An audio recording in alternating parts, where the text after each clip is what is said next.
Bem, eu antes de mais vou apresentar os meus mais respeitosos cumprimentos a todos os meus colegas e vou fazê-lo na presença, na pessoa da Sra. Bastonária. Não posso deixar de manifestar a enorme honra que significa para mim hoje estar aqui a celebrar os 40 anos da Constituição,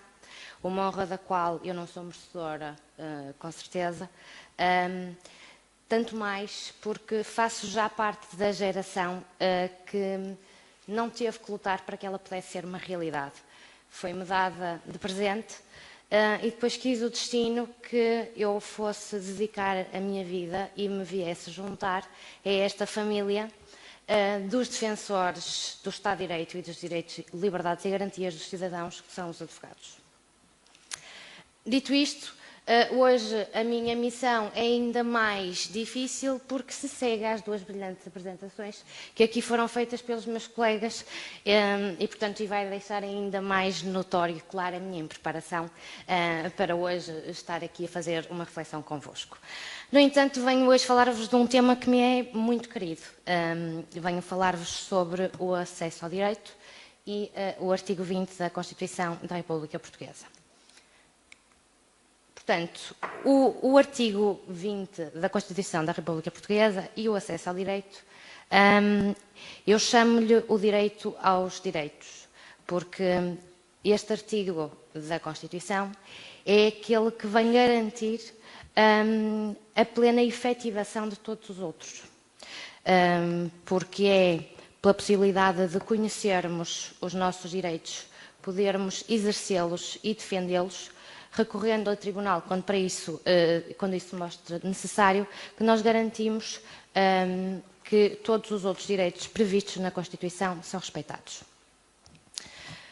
Para percebermos como chegamos hoje, convém percebermos como é que chegamos aqui. Portanto, o artigo 20, na sua redação originária, dizia no seu número 1 que a todos é assegurado o acesso ao direito para a defesa dos seus direitos, aos tribunais para a defesa dos seus direitos, não podendo a justiça ser denegada por insuficiência de meios económicos. Portanto, a noção originária do acesso ao direito era muito a assistência judiciária, ou seja, aquilo que se procurava era que os cidadãos pudessem livremente ter acesso ao tribunal. E era, neste sentido, muito estrito que era entendido o acesso ao direito. No parecer 878 da Comissão Constitucional, podemos ler que, ao assegurar a todos o acesso aos tribunais para a defesa dos seus direitos, o legislador constitucional reafirma o princípio geral da igualdade consignado no número 1 do artigo 13º. Mas, indo além do mero reconhecimento e uma igualdade formal no acesso aos tribunais, o número 1 do artigo 20, na sua parte final, propõe-se afastar neste domínio a desigualdade real nascida da insuficiência de meios económicos, determinando expressamente que tal insuficiência não pode constituir motivo de denegação da justiça. Posteriormente, o texto constitucional, no que ao artigo 20 concerne, sofre alterações com a Lei 182 de 30 de setembro, que altera a epígrafe do artigo para acesso ao direito e aos tribunais, e aqui passa para além do acesso aos tribunais em sentido estrito, contemplar-se também o direito à informação e à proteção jurídica. Depois, sofre nova revisão em 1989, passa a prever expressamente o direito à informação jurídica, à consulta jurídica e ao patrocínio judiciário. A alteração mais marcante que este artigo sofre é na revisão constitucional de 1997, passando a ter como epígrafe o acesso ao direito e a tutela jurisdicional efetiva. Portanto, a nossa Constituição consagra o acesso ao direito e aos tribunais como um direito fundamental. O direito de acesso ao direito, à justiça e aos tribunais tem uma relação única com o regime dos direitos fundamentais plasmado na Constituição, na medida em que constitui uma garantia imprescindível na proteção dos demais direitos fundamentais, sendo um princípio estruturante do Estado de Direito. Como eu referia inicialmente, e este é aquele artigo que vem garantir que, efetivamente, todos os demais são respeitados. Este artigo da Constituição desdobra-se em vários direitos. É um artigo extremamente denso, no que ao plano dos direitos diz respeito, porque ele desdobra-se no direito de acesso ao direito, no direito de acesso aos tribunais, no direito à informação e à consulta jurídica, no direito ao patrocínio judiciário, no direito à assistência de advogado, no direito à proteção de segredo de justiça, no direito a uma decisão em prazo razoável, no direito a um processo equitativo e no direito à tutela efetiva. Nas palavras, e socorrendo-me delas, de Salvador da Costa, o acesso à justiça e aos tribunais tem uma dupla dimensão. Tem a garantia de defesa de direitos, por um lado, e depois a imposição ao Estado do dever de assegurar que ninguém fique impedido de aceder à justiça em termos que respeitem o princípio fundamental da igualdade. Constitui um verdadeiro dever de facere do Estado para que se criem as condições de que a todos os cidadãos seja garantido o acesso ao direito e aos tribunais. E, citando Gomes Cantilho, o direito de acesso aos tribunais reconduz fundamentalmente ao direito a uma solução jurídica de atos e relações jurídicas controvertidas, a que se deve chegar num prazo razoável e com garantias de imparcialidade e independência, possibilitando um correto funcionamento das regras do contraditório. E o direito à tutela jurisdicional efetiva concretiza-se fundamentalmente através de um processo jurisdicional equitativo. Este preceito, e como dizem Gomes Cantilho e Vital Moreira, reconhece dois direitos conexos, mas distintos. O direito de acesso ao direito e o direito de acesso aos tribunais. A conexão entre os dois é evidente, pois o conhecimento dos seus direitos por parte de cada um é condição para que possam depois ser exercidos e feitos valer. O direito de acesso ao direito engloba o direito à informação jurídica e à proteção jurídica, não delimitando a Constituição o âmbito desse direito, remetendo para a lei a sua concretização. Este conceito foi então fluindo numa evolução que eu creio que ainda não terminou, mas que se prolongará. E esta evolução que este conceito foi sofrendo ao nível do texto constitucional foi depois a seguir também sendo acompanhado pela lei ordinária. Apenas a título de curiosidade, o primeiro diploma que em Portugal regula concretamente a assistência judiciária é o Decreto-Lei número 33.548/44 de 23 de fevereiro. E nesta primeira, na gênese daquilo que viria a ser o atual regime de acesso ao direito e aos tribunais, ele era pensado em especial para as causas cíveis, em que se concederia patrocínio gratuito a quem não tivesse meios para prover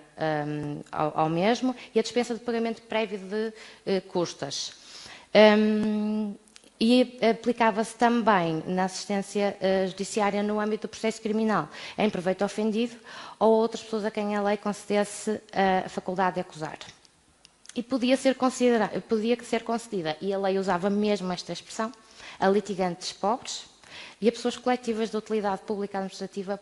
para o efeito de obterem patrocínio gratuito. Posteriormente, tivemos a Lei 7/70 de 9 de junho, que tinha um leque já mais alargado de situações às quais poderia ser aplicável e poderia ser concedido o benefício do apoio judiciário. Sendo certo, eu acho muito curioso que o requerente, não obstante, seria responsável pelos honorários que seriam fixados na decisão final, quer fosse vencedor, quer fosse vencido. O mesmo se passando relativamente aos honorários do patrono. E durante os 5 anos seguintes, se o beneficiário viesse a adquirir meios económicos que lhe permitissem proceder ao pagamento dos montantes relativos aos preparos e aos honorários do patrono, era obrigado a proceder ao seu pagamento. Depois, já na senda da nossa Constituição, tivemos o Decreto-Lei 387-B de 87, de 29 de fevereiro, que no seu preâmbulo deixa muito claro, e vou passar a citá-lo, deixa muito claro aquilo que teria sido a intenção do legislador, dizendo que depois da revisão de 82, o artigo 20º da Constituição passou a conter uma inovação sem precedentes em direito comparado. Proclamou na sua epígrafe o acesso ao direito e, ligando essa epígrafe ao texto, ter-se-á que ela se reporta ao número 1. Todos têm direito à informação e à proteção jurídica nos termos da lei. Tinha-se em vista, por um lado, aproximar o direito das vidas das pessoas, depurando do hermetismo que enfraquece o seu sentido humano, o que deixaria de ser para elas uma sobrecarga acidental. Tratar-se-ia de incluir, não impositivamente, o direito como valor e como realidade na aparelhagem cívica que enriquece a sociabilidade e a dignidade das pessoas, fazendo com que elas melhor compreendam a imprescindível presença e autoridade do Estado e fazendo com que este, em todas as suas expressões, compreenda que não pode estatizar a personalidade e a dignidade das pessoas. Já no âmbito deste decreto-lei, desdobrava-se em o direito à informação e à proteção jurídica. Portanto, previa-se a realização de constantes ações tendentes a divulgar aos cidadãos a informação jurídica, por um lado, e por outro lado, no âmbito da proteção jurídica, teríamos a consulta jurídica e aqui teríamos, portanto, a aplicação e a análise do direito a um caso concreto e do apoio judiciário. Nesta altura, e só nesta altura, passou a ser a Ordem dos Advogados a ter a incumbência de nomear o advogado e sempre por solicitação do juiz da causa. E depois, só em 1988,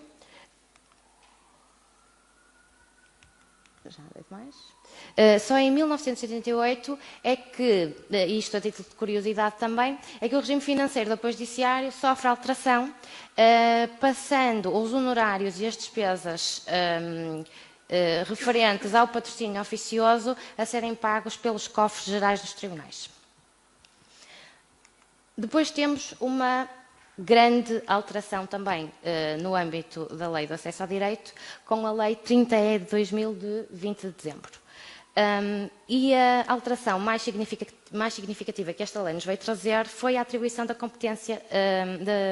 de apreciação dos pedidos de concessão de apoio judiciário à Segurança Social.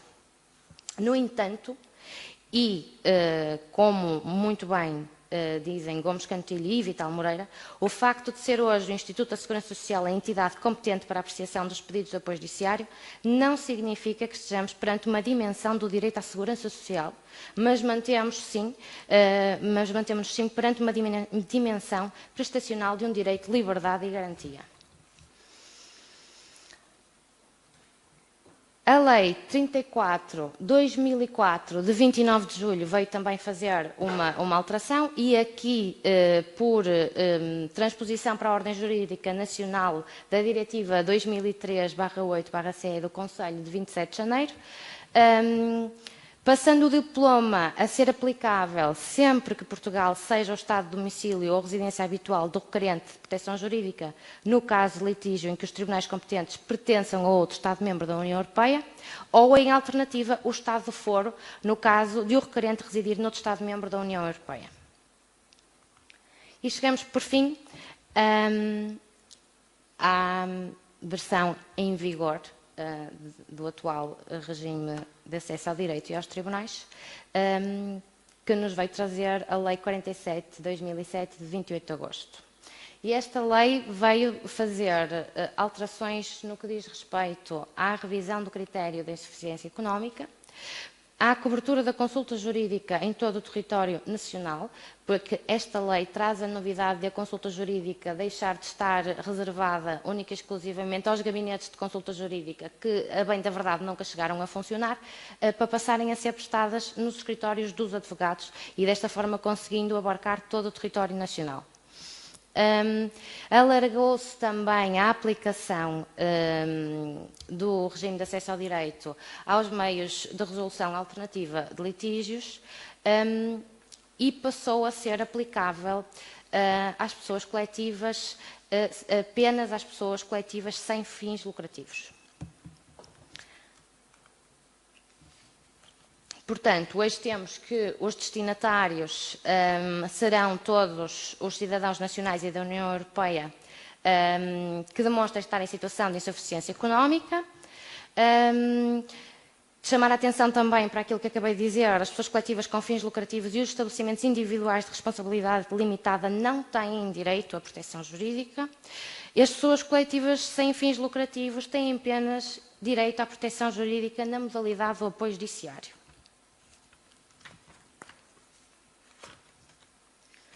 A informação jurídica consiste, como eu já expliquei há pouco, no direito que todos os cidadãos têm de conhecer a legislação em vigor no seu país. Portanto, os cidadãos portugueses, e passando a expressão, têm o direito de saber com que malhas se cosem. Depois, a efetivação e como se verá o direito aplicado a um caso concreto da vida do cidadão. Aí estaremos já a falar no plano da consulta jurídica. O apoio judiciário atualmente contempla as modalidades de dispensa de taxa de justiça e demais encargos com o processo, a nomeação e pagamento de compensação de patrono, o pagamento da compensação de defensor oficioso, o pagamento faseado da taxa de justiça e demais encargos com o processo, a nomeação e pagamento faseado da compensação de patrono, o pagamento faseado da compensação de defensor oficioso e a atribuição do regime de atribuição de agente de execução. E onde é que se aplica o apoio judiciário? Ele, neste momento, aplica-se em todos os tribunais, qualquer que seja a forma de processo, nos julgados de paz e noutras estruturas de resolução alternativa de litígios, a definir por portaria do membro do Governo responsável pela área da Justiça. Aplica-se às contraordenações e ainda nos processos que corram nas conservatórias, nos termos a definir por lei. Não podemos, obviamente, falar do apoio judiciário sem irmos falar do artigo 32, número 3, da Constituição da República Portuguesa, tendo em conta que ele vem estabelecer que o arguido tem direito a escolher defensor e a ser por ele assistido em todos os atos do processo, especificando a lei os casos e as fases em que a assistência por advogado é obrigatória. Portanto, constituindo o direito a ser assistido por defensor uma das mais importantes garantias de defesa em processo penal e conjugando este artigo 32, número 3 da Constituição da República Portuguesa com o artigo 20 da Constituição da República Portuguesa, fácil será concluir que a nenhum arguido pode ser negada a possibilidade de se fazer acompanhar por advogado por não dispor de meios económicos para prover ao pagamento das despesas inerentes ao patrocínio. A Lei 34 de 2004, de 29 de julho, estabelece no capítulo 4º as disposições especiais aplicáveis ao processo penal. Desde logo, o requerimento para a concessão do apoio judiciário não afeta a marcha do processo, ou seja, não existem suspensões de prazos por ser requerido pelo arguido, o que se justifica pelo direito que o arguido tem de ver, portanto, a causa ser julgada com a maior celeridade possível. Por causa de todas as diligências urgentes que sejam realizadas, são elaboradas escalas de prevenção, como os meus colegas bem sabem, sempre que necessário o advogado em escala presencial ou em escala de prevenção desloca-se ao tribunal e assiste o arguido nas diligências urgentes. No caso de pedido de dispensa de patrocínio, o defensor nomeado mantém-se para os atos subsequentes enquanto não for substituído, precisamente para se garantir que não haja nenhum ato no processo penal que ocorra sem que o arguido esteja devidamente representado por defensor.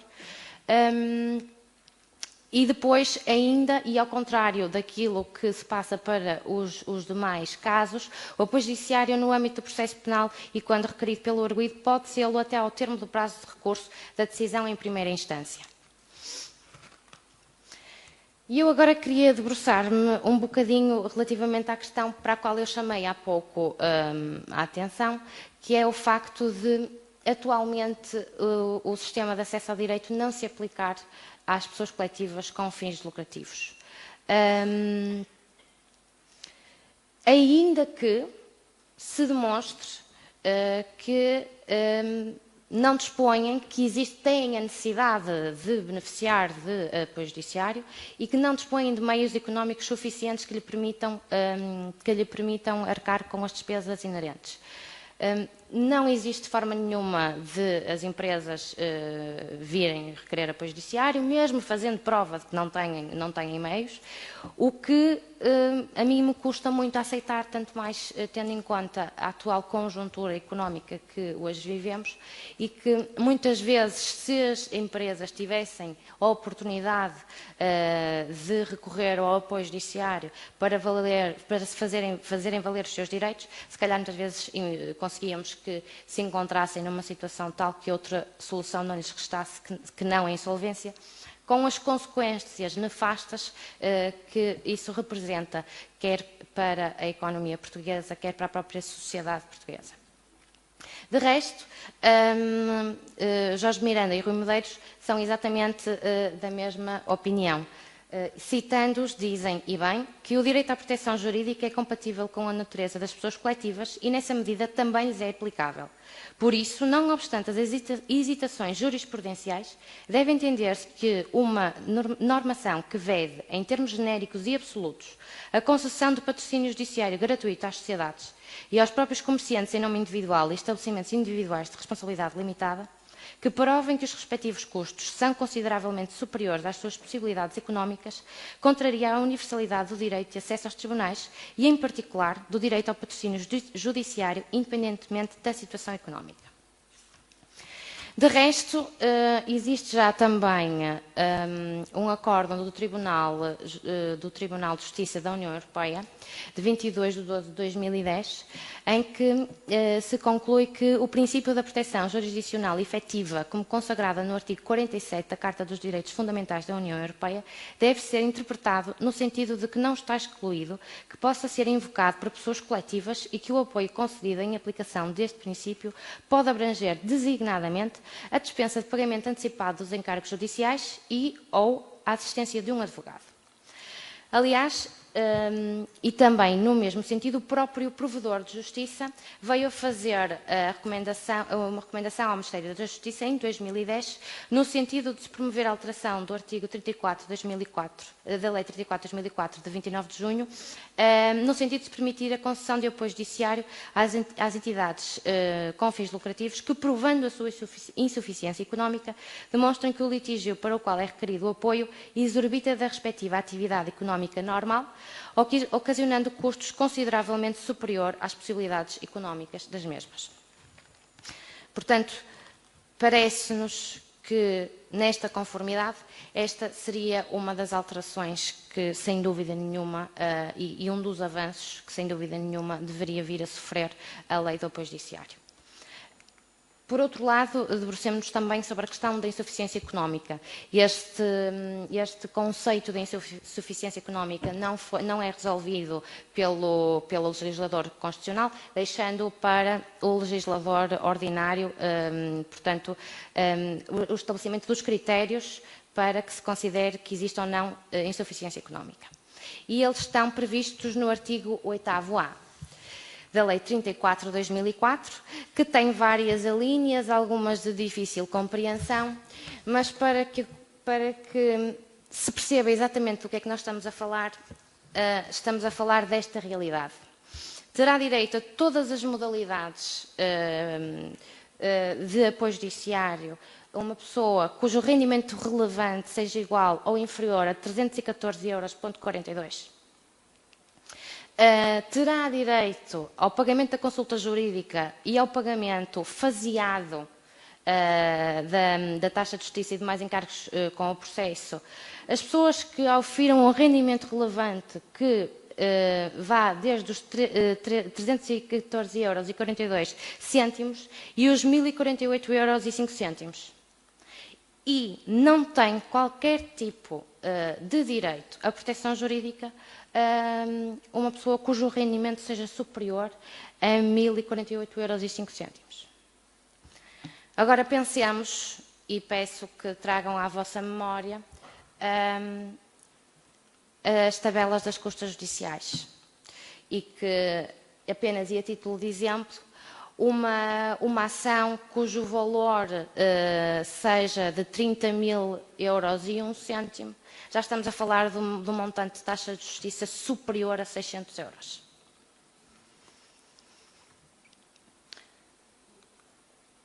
E é que ainda por cima, esta análise que a lei faz sobre os rendimentos do requerente do apoio judiciário é completamente cego, porque obedece àquelas fórmulas matemáticas complicadíssimas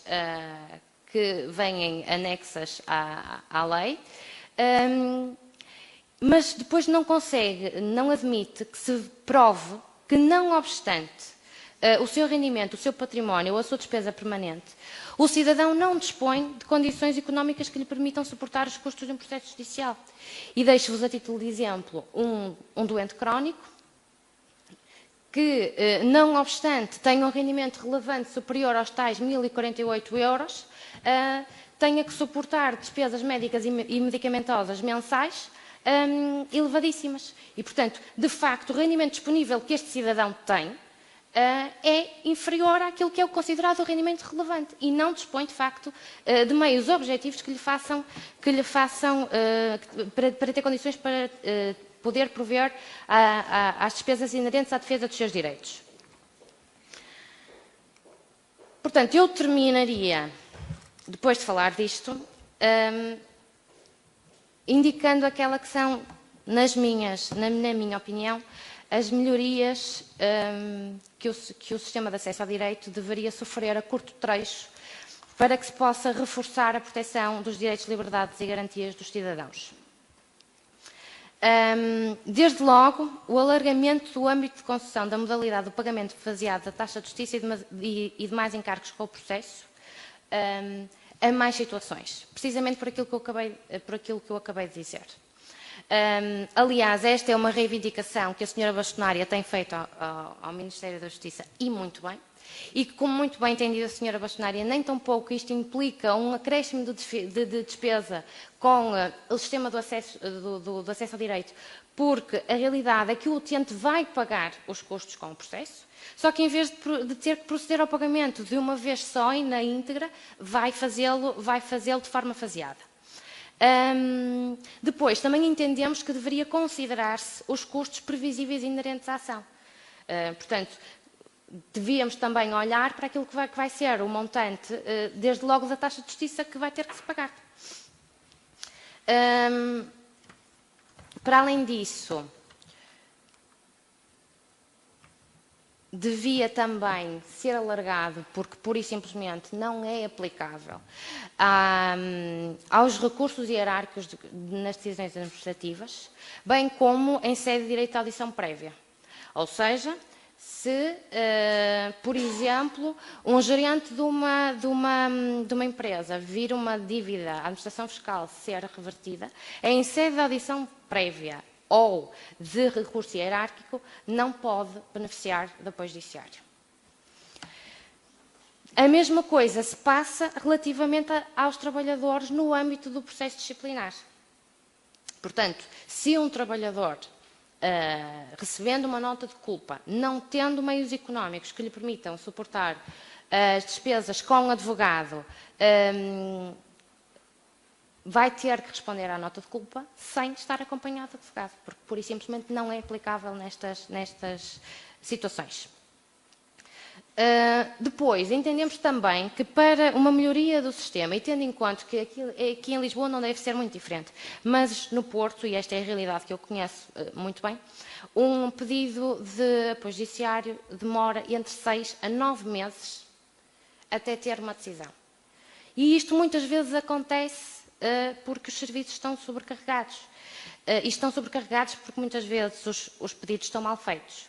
porque muitas vezes os motivos pelos quais ele é pedido, pura e simplesmente, não têm qualquer tipo de viabilidade. Portanto, eu entendo que a sujeição a uma avaliação prévia do pedido, que poderia ser feita e deveria ser feita por advogados, poderia melhorar e tornar mais célere todo este procedimento administrativo. Depois, parece-nos também que a garantia de concessão da proteção jurídica em todos os meios alternativos de resolução de litígio já é mau,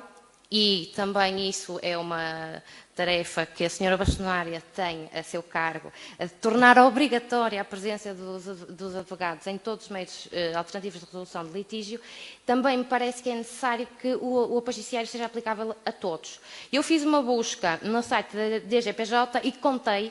34 meios de resolução de alternativo de litígio reconhecidos pelo Ministério da Justiça. Se forem ver a portaria 10/2008 e o anexo, onde estão previstas os meios de resolução aos quais é aplicável a lei do apoio judiciário, contam 13. E depois não posso terminar, obviamente, sem realçar e frisar o papel que a Ordem dos Advogados e os advogados têm nesta concretização do artigo 20. Como decorre do artigo 3º do nosso Estatuto, constituem atribuições da Ordem dos Advogados defender o Estado de Direito e os direitos, liberdades e garantias dos cidadãos e colaborar na administração da Justiça, e a linha B, logo a seguir,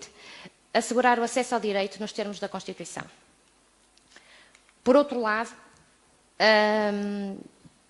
estabelece também o nosso Estatuto que constitui dever do advogado para com a comunidade a colaboração no acesso ao direito.